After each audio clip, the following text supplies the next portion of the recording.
Bismillahirrahmanirrahim. Assalamualaikum warahmatullahi wabarakatuh. Halo guys, 안녕하세요. kembali lagi dengan aku Dinda Insani Rahmania. Nah, kalau kemarin aku sudah mereview buku berjudul Ilmu Komunikasi Suatu Pengantar karya Profesor Dr. Dedi Mulyana MA PhD. Nah, kali ini aku akan menjelaskan materi yang telah aku dapat setelah membaca buku ini. Oke, kita langsung mulai aja ke materi yang pertama, yaitu definisi dari ilmu komunikasi.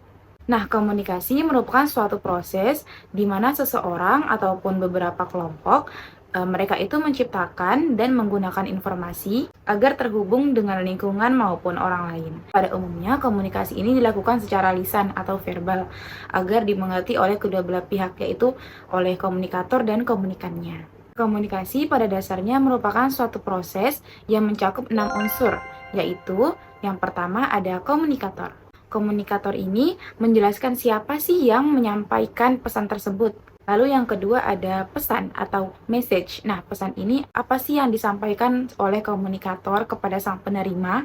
Lalu yang ketiga ada saluran atau media. Pesan yang disampaikan oleh komunikator ini disampaikan melalui apa sih? Melalui media apa sih? Lalu yang keempat ada komunikan atau penerima pesan. Nah, maksudnya adalah kepada siapa sih komunikator ini menyampaikan pesan, yaitu kepada komunikan atau sang penerima pesan. Lalu yang terakhir ada efek atau dampak. Dampak apa sih yang terjadi saat komunikasi tersebut tersampaikan dan pesannya dapat diterima?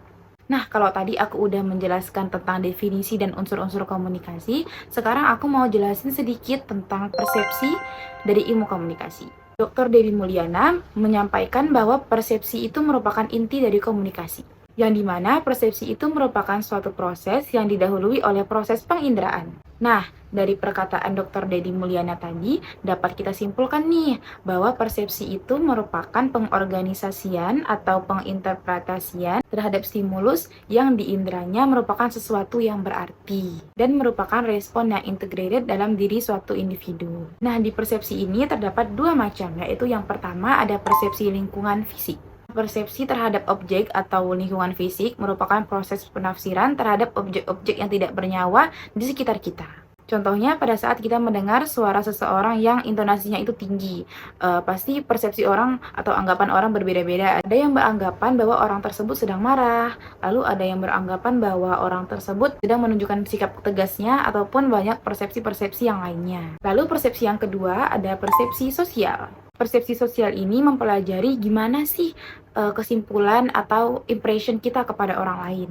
Contoh dari persepsi sosial ini sendiri adalah orang barat yang tidak mengenal budaya maaf-maafan pada hari raya Idul Fitri. Jadi kalau budaya di Indonesia kan kita ngomong nih, misal hari raya Idul Fitri mohon maaf dan batin ya. Tapi kalau kita ngomong ke orang barat, please forgive me, kan nggak nyambung ya. Pasti mereka bertanya-tanya dan bingung kok mereka pada minta maaf ke aku. Tadi aku udah bahas banyak sekali terkait ilmu komunikasi. Sekarang aku mau kasih beberapa contoh komunikasi dalam kehidupan kita sehari-hari. Yang pertama ada sholat dan berdoa kepada Allah Subhanahu wa Ta'ala bagi yang muslim. Kegiatan ini kita dapat berkomunikasi dengan Allah Subhanahu wa Ta'ala, dan kita juga dapat menimbulkan rasa ketenangan hati. Biasanya kita kalau habis sholat atau membaca Quran gitu kan, hati kita menjadi tenang. Lalu yang kedua ada berbincang ataupun curhat kepada teman sejawat pada saat di kelas. Pasti di kelas tuh kita sering ya ngobrol-ngobrol dengan teman, menceritain tadi kita habis ngapain sih, atau tadi kita habis makan apa sih. Lalu saat dosen yang mengajar di depan kelas. Nah, dosen ini kan memberikan materi kepada mahasiswa dengan harapan mahasiswa dapat menangkap materinya dan mengaplikasikannya dalam kehidupan sehari-hari. Nah, contoh yang terakhir ini merupakan contoh dari komunikasi nonverbal. Biasanya nih, anggota keluarga kita ada yang sedang marah, tapi mereka nggak mau bilang kalau mereka ini lagi marah. Jadi mereka melakukan silent treatment kepada kita dengan tujuan agar kita mengerti bahwa mereka ini lagi marah gitu loh. Nah, segitu aja penjelasan yang dapat aku sampaikan pada video kali ini. Semoga dapat bermanfaat untuk kita semua. Mohon maaf jika terdapat kesalahan-kesalahan kata. Wassalamualaikum warahmatullahi wabarakatuh. Dadah. Dadah.